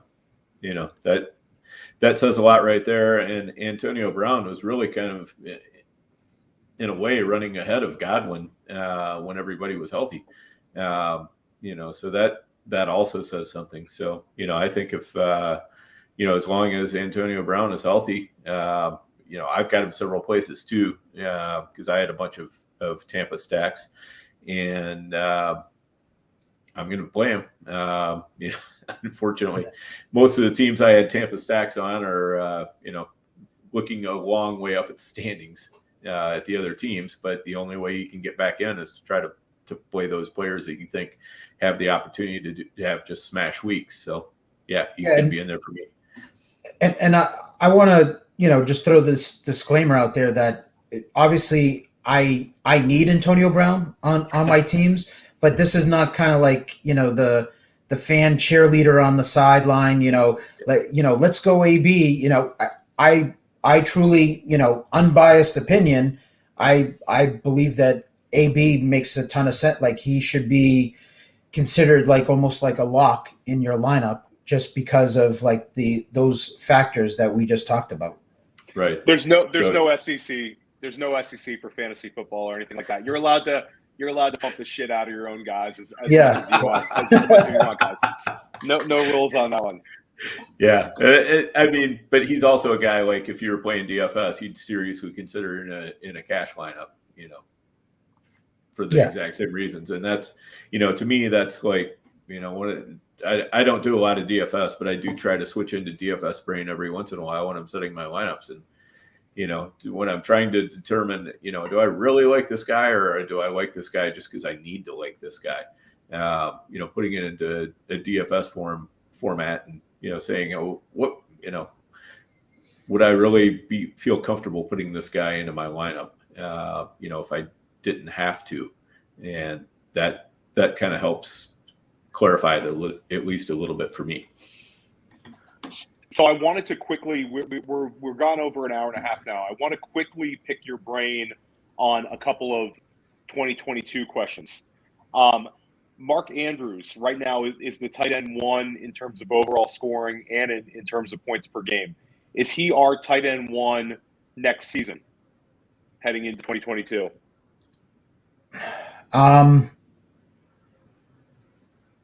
No, probably not for me, because I mean he's had a great stretch here, and he's having a great year. But I mean, if like Kelsey, for example, I know he had obviously that monster game, and a lot of pro Kelsey, people out there were very happy to see that. But there was definitely a lot of bad games too from Kelsey before that blow up, and I think, like, I don't know, like, sometimes like age starts catching up to you, and I know he's premium of the premium, when it comes to his position at tight end, but a lot of people would be surprised. Like, I want to say he's 32 going on 33 by next year. So he's not a spring chicken. So I wouldn't even put him number 1. I'd probably say that it's between Kittle and Waller would probably be my 2 tight ends that I would probably rank, up there. How about you, Dan? Yeah, I think that's pretty fair. I'm high on Andrews, but now if Tyler Huntley is going to be his quarterback next year, then I'm all in on Mark Andrews.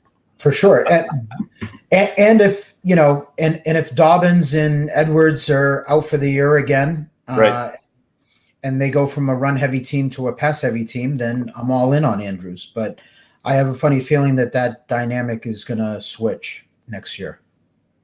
Yeah, exactly. Yeah, for me, I it's interesting. It's hard for me to kind of rank the tight ends at this point. I do think that there's a chance, like Nelson talked about, where the fact that we had, Travis Kelce getting a little older, and then we've had George Kittle now miss time back-to-back seasons, you might not see a tight end go at that 1-2 turn, you might get a little more value on the position as a whole. So no, I don't see Mark Andrews being my tight end 1 overall, and I don't think he'll be the tight end 1 overall in terms of ADP either. But I think he'll be right up towards the top, and he's definitely had a great season. Is there any rookies? Sorry, go ahead. No, sorry, Theo. I was thinking it depends on what type of hype going into next draft season, what happens and everything. But I've got like this funny feeling that I'm probably going to be owning like a lot of Kyle Pitts next year. Right. Oh, I love that one, and that's a great segue. For our dynasty listeners, what rookies do you expect to take a big step forward in year 2? You've already said Kyle Pitts. Maybe you can elaborate on him, and if there's anybody else you see maybe taking that next big step. It might have been a guy who's flashed, or maybe a guy that you just were a little disappointed in this year that you think is ready to take a big leap next year. Kyle Pitts, there you go. Like Kyle Pitts would be one of them. Where I want to say like he's actually had a pretty good year as a rookie when you look at his stats, but I think for the most part, the people that drafted Kyle Pitts are probably disappointed in him. And I don't have much Kyle Pitts. Like I drafted him like, a couple of times where he fell and I thought it was, a decent price to just get a little bit of exposure, but he was on my fade list this year. And I just felt like even though the guy's a freak and some people don't consider him a tight end. They look at him as a wide receiver. I still thought that the position he was going to play and what was going to, happen, his head was going to be spinning a little bit. And he wasn't going to have like that monster rookie season. So I was definitely, off of Kyle Pitts, but he's definitely a guy that next year I have a feeling that I'm probably going to have exposure to him, because if people, especially now to end the year, like he's not like he hasn't really done anything right the last few weeks so far. So if that continues, I think people are just going to be so down on him that he actually might be a value, and he might be that might be my target, like at tight end, depending where he goes in drafts. So he's a guy that I'm high on, for next year. And then trying to think other rookies. Jalen Waddle, I'm actually high on. He's had a really good rookie year, but I actually think that he could be better. So I think of him as kind of like a Justin Jefferson type, where he could just this year Miami's utilized him a lot around the line of scrimmage, and they haven't really taken any deep shots with him. And people forget, like coming out of the draft, he's one of the fastest players in last year's draft. So they never really utilized them. So if they open up that part of the playbook, with him, you could see a lot more of explosive plays and more touchdowns next year. So he would be another guy that I would be high on. Yeah, I think that's a great call on Jalen Waddle. And I think when the season ends and people take a step back and look at the counting stats with him and his role on the team, he's the kind of guy that's going to rise up and up draft boards all summer long. It'll be very interesting to see where he settles in ADP wise in a format like the NFFC. He might be going a lot higher than a lot of people would think of it at this time. Dan, do you want to elaborate on what Nelson said, or is there any rookies you're really looking at that you expect to take a big step forward, or guys you're really going to be targeting? Take that any way you want. Okay. Yeah, a couple guys I'm definitely going to be looking at with interest as far as like where their ADP ends up and potential great values. Michael Carter with the Jets and Elijah Moore. Both of them have exhibited some signs that look very promising. The one that's maybe likely to overheat, that might be off of just because of price is Javonte Williams. Everybody's on Javonte Williams right now in the dynasty world. And if you have him, you can trade him for a lot. We'll just put it that way. And but I agree with Nelson on Jalen Waddle too. I think that's that's a player that's just dripping with potential. And I'm glad I have him in several places. I am going to be holding him tight for sure. Yeah, I like that call, Dan, on Elijah Moore. He was definitely a guy that I was interested in the preseason, and it took. He suffered, an injury in the preseason, so he was kind of, he got off to a rough start. And then once he was healthy and they came off their bye week, it was kind of like they still weren't using him. Like he wasn't getting full snaps, so it was kind of frustrating. I remember dropping him a little bit on a few teams, and then I picked him back up once I was like, okay, you can tell like – they started using him. Corey Davis, was injured at that point. So it took some, it was kind of like rough start to the season because he was injured himself. But then it took like a Corey Davis injury for him to kind of take off and show like, hey, this kid's a playmaker. So I think like next year, like he should be, locked in and should have a good year. Yeah, Elijah Moore was going to be who I was going to say. We're big fans of his on the GOAT District, and I do think that I'll see myself drafting a lot of Elijah Moore next year. I'm not quite sure where his ADP will settle, but I do think you'll get a discount on the fact that people still don't like having Jets on their team, especially after this season, and also if it's Zach Wilson. I think that people are going to be very fearful of Wilson and having his number one wide receiver. So you'll get an elite talent who's 21 years old at a discount with Moore. And I think that with Wilson, I'm not a huge fan of his, but we all remember Jared Goff's second year, how much he improved from his rookie year. So we have seen it before in the past. So I think you just got to bet on the talent. I'm also interested to see Rondale Moore, how that wide receiver room shakes up in Arizona. He's kind of a funny player where, he's got the draft capital. He's flashed at times. The usage has been, not really there. But I think he's a dynamic talent, and he might be, a guy I'm looking at, next summer, trying to see where he settles in at. And flipping over to, you guys brought up Javonte Williams. That's a great call. You guys can take this question either your top five heading into next season. We'll use NFFC scoring, NFFC rosters, or you can do it as your predicted top five in terms of what ADP will be. We can start either one. You can pick that one up. Theo, wait a minute. So did you just mention Javonte Williams, and then in the next sentence you mentioned top five?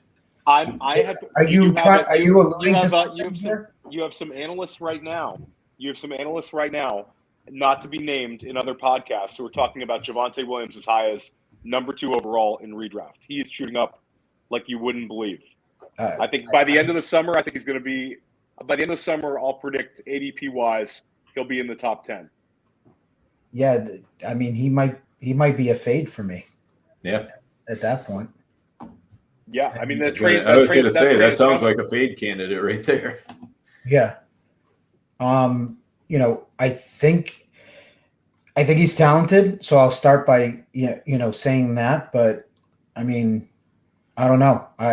There's a lot of factors. Is Melvin Gordon gone when we're saying that Javonte Williams? What are the factors in the variables? Like, are we saying that Javonte Williams is a top 2 pick, but Melvin Gordon has to be off the Denver roster? I would assume that's the argument being made, and I agree with you. I mean, if you're telling me that I have to spend a top 5 pick to get Javonte Williams, I'm going to be out on that price. I do think at the 1-2 turn around there, it gets a little more interesting because he's flashed as a receiver. Basically, the argument that I heard was, this is a double digit. He's giving you, 10 points receiving potentially every week. He'll be utilized as a receiver a lot in year 2, take a big step forward there. We've all seen him as a rusher. I'm. This is not the Theo Greminger rankings, but I do think that this train is coming where there's going to be a lot of players who really want to draft Javonte, as high as 2, 3, 4, 5 in redraft, and it'll be interesting to see these early drafts. So I guess you guys are both out on that price. Yeah, he could be a hype guy, for sure, and make it that far. But I'm thinking of players, in my top 5. I don't know. There's definitely a couple of running backs that I like, and then there's definitely a bunch of wide receivers where if I felt like I wasn't comfortable with the running backs there, I could easily take Davante Adams, Cooper Kupp, Tyreek Hill. We could put Justin Jefferson into the conversation. There's quite a few players. Like Javonte Williams definitely wouldn't be in my top 5. Running backs, for example, like you got Taylor. I don't care about the whole injury thing. Like McCaffrey would still be in my top 5, even with the injuries the last couple of years. Eckler, Najee Harris. So there's, I don't know, there's a bunch of players that could be in the conversation that you could easily make a top 10, and and maybe not include Javonte Williams. So I don't know. Yeah. I haven't. I might be out of the loop, on that. I haven't heard that hype yet on Williams. So that it's kind of catching me by surprise. Yeah, in the dynasty circles, it's he is definitely the talk of the town. And it's kind of leaking into redraft a little bit too. But yeah, I think you made a good point, Nelson. To me, it'd almost be easier to come up with a top 10 than a top 5. Because Jonathan Taylor, obviously, for me, is the 101, and then all of a sudden, you're talking about several wide receivers, a few running backs, and exactly how those guys shake out it's a little bit tough to say right now. McCaffrey probably in there, Dalvin Cook probably in there for me. A healthy Derrick Henry is probably going to be in there. You don't have a huge ceiling, I think, with Henry, but the floor is unbelievably high. And sometimes with that first round pick, you're just looking to not screw yourself. Yeah, I'm with you guys with most of those names. I think one thing will be interesting for me is, the Kupp versus Tyreek Hill versus Davante Adams versus Justin Jefferson, and kind of where they settle in, especially in NFFC ADP. Does the market kind of overcorrect itself for Kupp? Where, are we taking Cooper Kupp 2 overall? That seems a little high. For me, especially even coming off of such a historical year.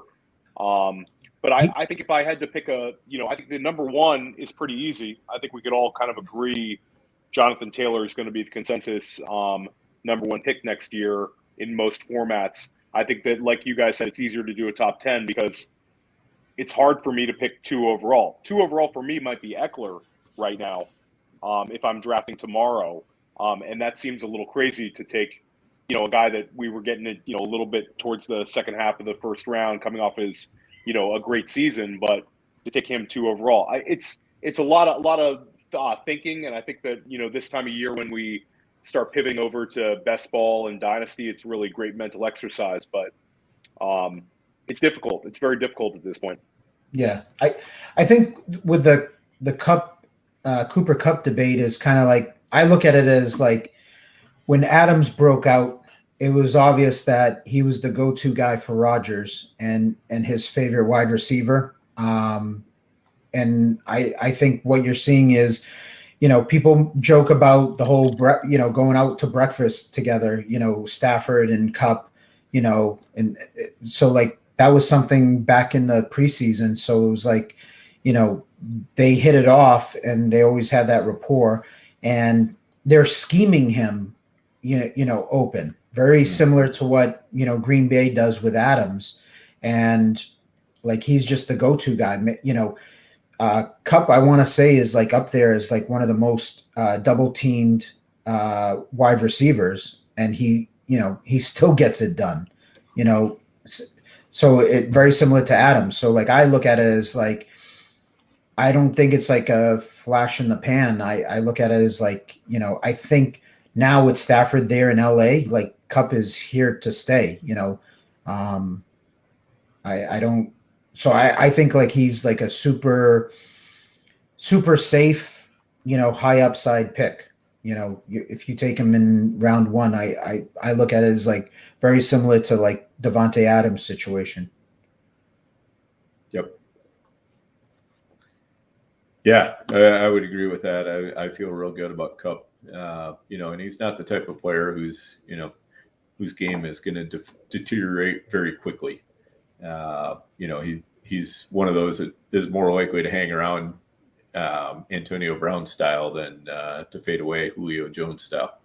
Very similar skill set to Adams, like not a burner, but like excellent route runner. And Adams, actually, his knock was like his hands at the beginning of his career, but like he's cleaned that up. Like he's got really good hands, and Cup has really good hands. So like, you factor in all those things, excellent route runner, got a coach that knows how to use them, versus like a Pete Carroll who has no idea how to use like DK Metcalf. And, you have a lot of coaches out there. It's kind of scary, but like for us guys who are like fantasy guys and think of things a little more like analytical, it's a little scary, seeing like watching some of these games and you're like, how are you, like, he's your best player, how are you not scheming him and getting the ball in his hands? I don't care that like the defense is trying to take him away. Like as a coach, like that's your job as an offensive coordinator, is to figure out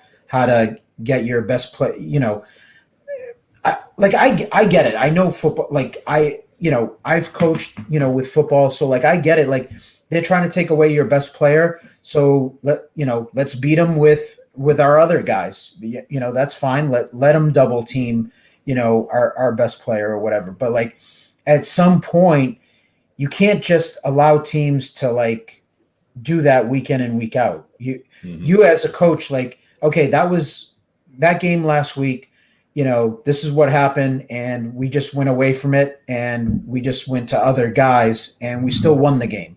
But like, I'm staying up at night as an offensive coordinator. I'm like, how am I going to scheme my guy open? I've got to get the ball in his hands. I can't have, the blueprint. Like you're basically creating the blueprint of NFL defenses of like how to take away your main guy. And then once they have that and they realize, oh, no matter what, no matter we're taking him away, they have no interest in finding a way to get him open. Now let's figure out, once we've taken away their best weapon, how do we beat them by defending the rest of the offense, if that makes sense. So you're just making it easier on those teams in the NFL. So I look at it as like, I want to, there's a stat out there that like Adams and Cooper Kupp are like two of the highest owned wide receiver, not highest owned, two of the highest, wide receivers that get like double. Let me find that for you, Nelson. Yeah, they get like whether it's shadow coverage or like a safety over the top, that type of coverage. Like they're two of the highest wide receivers, but like week in and week out, they're still elite. Like they're still scoring touchdowns. Rodgers, like I was watching like that Green Bay game last week, and I'm sitting there and I'm like, look at how they're setting it up with, it was against Baltimore, right? Yep. And and I'm watching. I'm like, this poor corner. Like it was like some young guy, like the backup or whatever, and you see the safety actually like go over to him and tap him on the thigh. Kind of basically, he was saying he's like, hey, I'm over the top, okay, and they were basically going to double team him. So if Adams came in on a slant, like he had no shot, right? The problem was the kid, instead of like creating the outside leverage and not letting Adams, run, that slant to the sidelines, he let him do that. And I'm just watching Rodgers. I'm like, wait a minute, the safety is like he's like too far back. And then I'm looking at the corner and I'm like, this is a fucking touchdown to Adams. And it was like so obvious, like Adams like set him up and then it was just like an easy throw like to the pylon. So like that's what I'm saying is like those plays, like they're coming in from LaFleur and Rodgers, the quarterback is making those calls in the huddle of like, I'm going to my go-to guy, at that point where some teams like last night's game, like you're watching like DK Metcalf and he's just running, he's on left side, right side, and just running routes down the sideline. It's like, man, this is brutal to watch.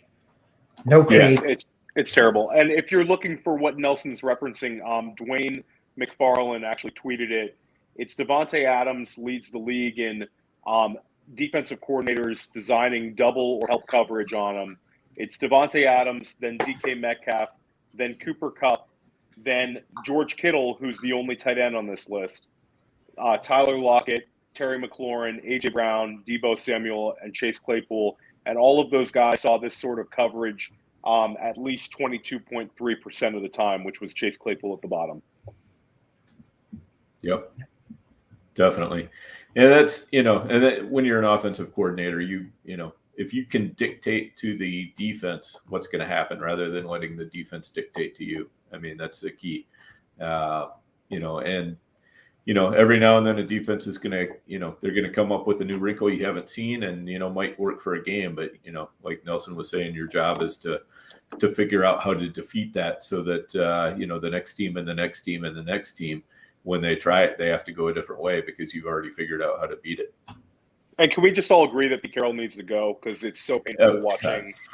I mean, watching DK Metcalf, and how many times all season long do they just run smoke for DK? You could run smoke for DK at the line of scrimmage and just let him do that twice a game, and everybody's feeling good in fantasy. And oh, sorry, Whoa. Sorry about that. I got excited talking about Pete Carroll. Theo got so excited he just launched.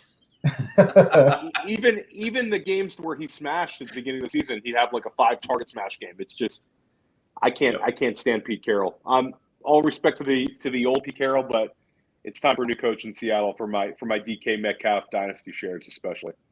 Yep, for sure. Well, guys, we should probably get ourselves out of here. We're going to have to be welcoming Santa Claus to the broadcast as well. But thank you, Nelson, for your time. You've been more than generous. I mean, we're a little bit over 2 hours here, which is but it was fantastic content. It felt like not even half that time. So a lot of fun. Let's get out here with Nelson. Plug anything you want, and we'll get Theo to do the same, and we'll sign out of here. No, just like I said, I'm really excited working with at FTN, and that's a big part of my thing. Besides being a fantasy player, is I enjoy helping others. So I feel like I am talented enough and blessed enough to have done well in fantasy football, and I feel like that I want to be able to kind of give back and I get enjoyment out of helping others. So people that want to get better at fantasy and want to win in 2022, I would definitely suggest for them to sign up, and it's not too late to sign up this year. If you guys are into like sports betting and DFS, there's a promo code FTN TV.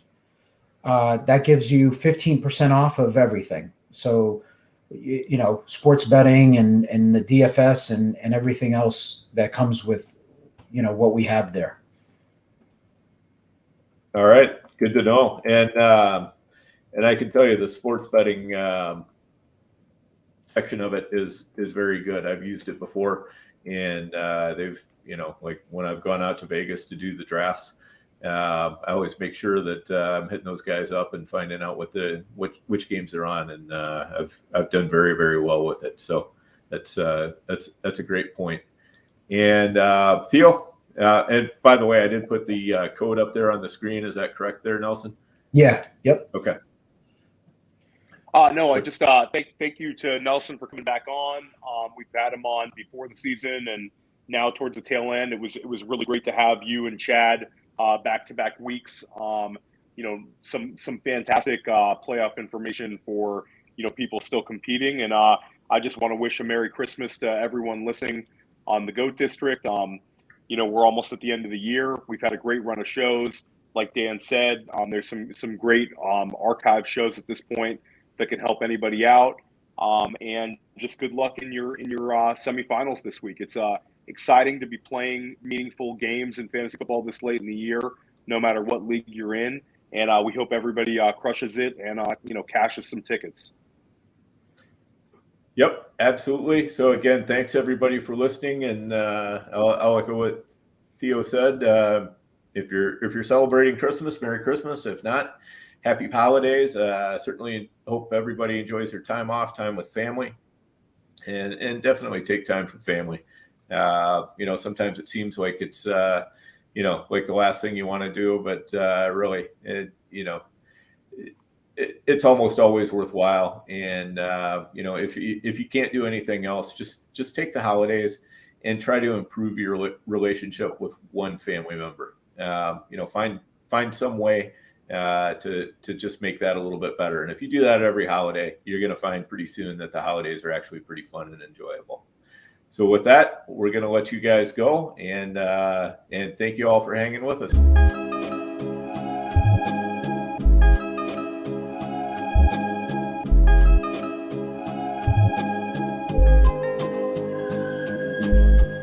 GOAT District, the Pope listens. Dynasty, our religion, for the blokes missing. On all of these trades, on all of these plays, on all of these grades. By the end of the day, y'all getting played. So, what you gonna do next? Try to fill up that flex? Send the homie a text? That trash offer's the best? You try to make it complex, then they text you back. Now all of a sudden, they don't make any sense.